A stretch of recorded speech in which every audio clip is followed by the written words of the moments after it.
everyone, Rascal here. And Mama, welcome to our podcast. In today's podcast, we're covering the second and possibly best Shrek movie, simply titled Shrek 2. I think they're all great. Well.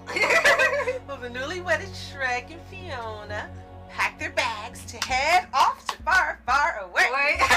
Where Shrek meets Fiona's parents for the first time, but hilarity and trouble ensue. Yeah, I was going to say that. And Prince Charming's mother, Fairy Godmother, is furious that Fiona married the wrong man, in her opinion. Right. And attempts to break the couple up. Yes. And before we start, be sure to like, subscribe, click the notification bell to updates on future podcasts and other pause videos. Yes. As anyone who has listened to our podcast knows, most people don't like number 3.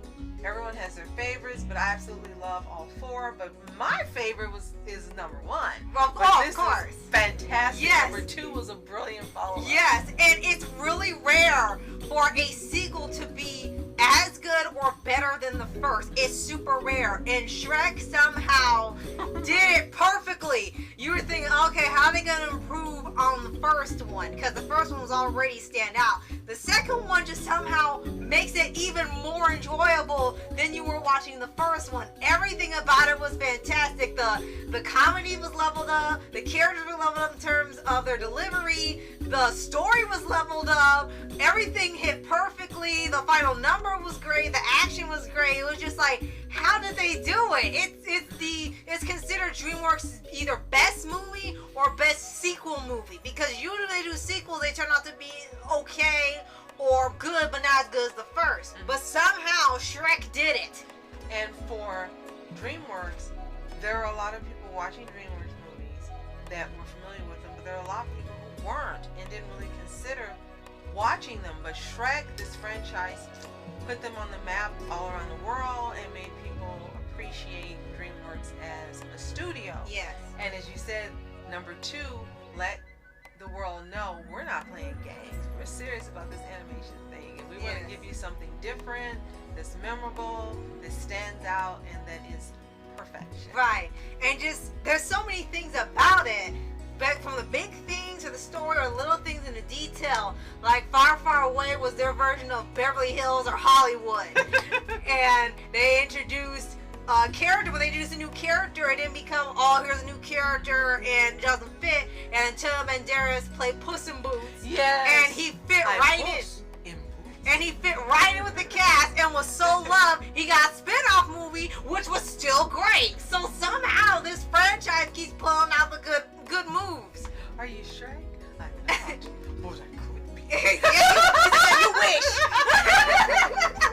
He was brilliant. He fit right in. It was like he'd been there the whole time. And I do love that everybody came back for the sequel. Right. Everyone was around and was able to come back. And again, he fit in perfectly. And they had new additions like John Cleese and Julie Andrews. Yes. And who was the voice of Fairy Godmother again? I know. Give me a second. Because we had her. You see her. She does so many voice. Where is it? Jennifer Saunders. Thank you. Okay. Yes. And everything, all the voices were perfect. They all fit the new characters as well. And you think it sort of has the standard of meeting the parents don't like who the kid married and stuff. Like, yeah, that's there, but you almost don't even notice that it's a trope because of how brilliant the movie is.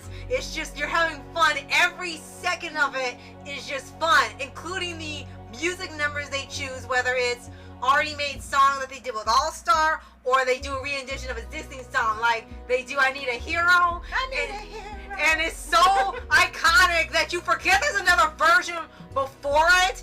And they did a re-edition so well loved that everybody does that scene on YouTube when it's like close to the final battle. Yes.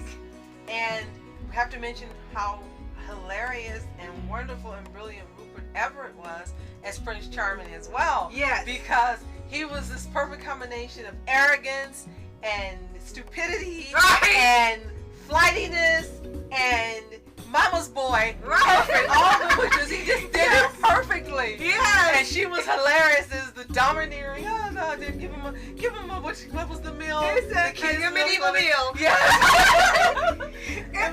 They were all brilliant. Everyone just fit in like they've been there the whole time, and it was perfect, absolute perfection. Right.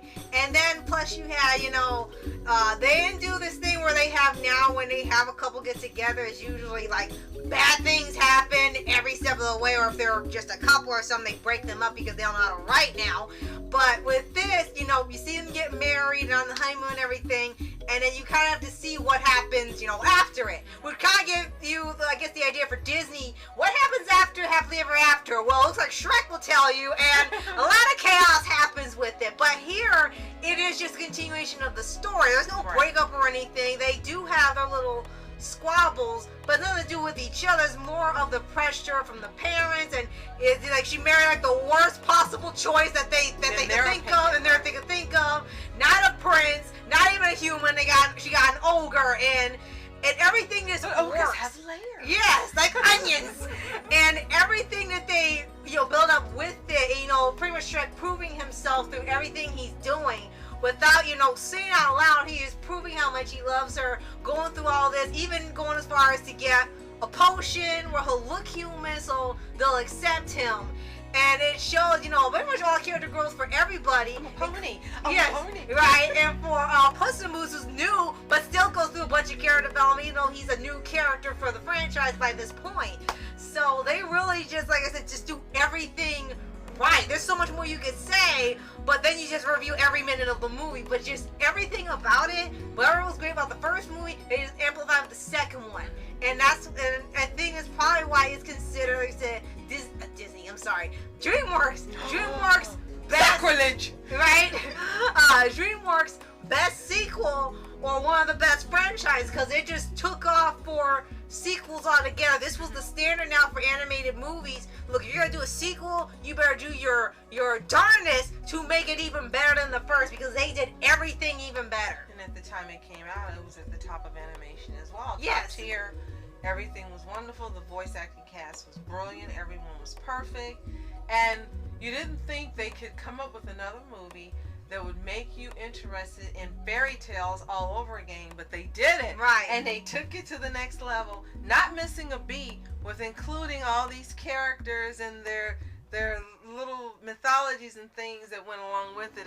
It's just an absolutely brilliant movie. Right. And of course, the required end scenes where they do the dances. Yes, the dances and all the songs together. But yeah, it's hilarious. They came up with a whole different set of songs, and you didn't think they were gonna do it, but they did. You didn't think they'd come up with another set of great songs, but they did. The montage, yeah, right. It was great. It was, like you said, perfect.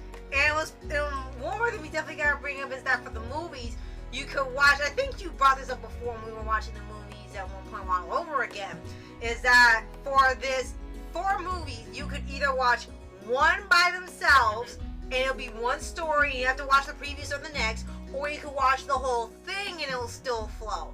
And for Shrek 2, even if they never made a 3rd and 4th movie, you could stop after 2 and it would feel complete already. Because it was such a great movie, it continued on and filled in something you didn't think that they could find more ground to cover, but they did. It's interesting you brought that up, because every movie ends like there's no more. Yeah. So you're not left with a cliffhanger. Like, that's the trope now.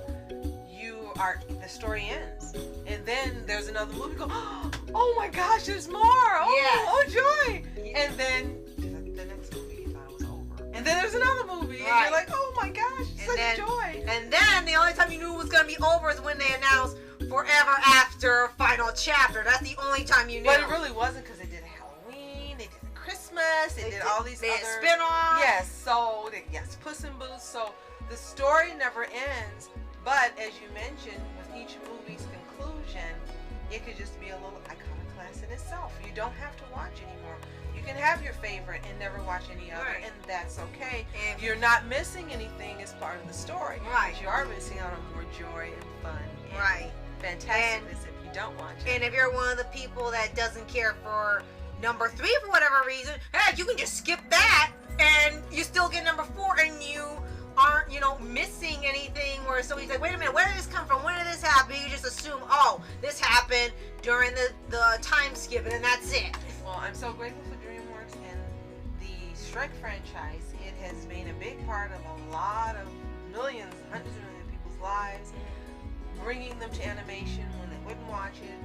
Those of us who love it, just having another facet of it to just be grateful for animation for. Coming to see a whole bunch of live action actors become voice actors for not only 1, 2, 3, but 4 movies and spin-offs and so forth. But this is one of the most brilliant concepts ever in animation. So thank you, DreamWorks. We're truly grateful for the Shrek franchise. If you've seen Shrek 2, and if you like it, let us know what you think in the comments below. If you haven't seen it, you should watch it. You are missing out on a stupendous franchise by DreamWorks. Is Shrek your favorite movie, or do you hate it? Let us know. I love all the Shrek movies, but hey, let us know what you think. We really want to hear. You have any favorite characters? You have any favorite moments, guys? Let us know what you think. And be sure to like, subscribe, click the notification when there is on future podcasts and other Paws videos. Absolutely. And thank you to our Possum family for watching this podcast. Yes, the Shrek 2 shows you a whole nother new kind of family. Yes. So, thank you so much for watching. I'm Rascal Entertainment. And I'm Mom Entertainment. Have a fantastic day. Peace. And reporters sitting, flashing lights, trying to walk around, man. Who the hell are you? What you wanna do? Well, man, it's on you. Man, it's on you. Met her in my dreams. She was my queen. A castle in the mountaintops, rivers and streams. Plucking sunlight from the sky in my pocket.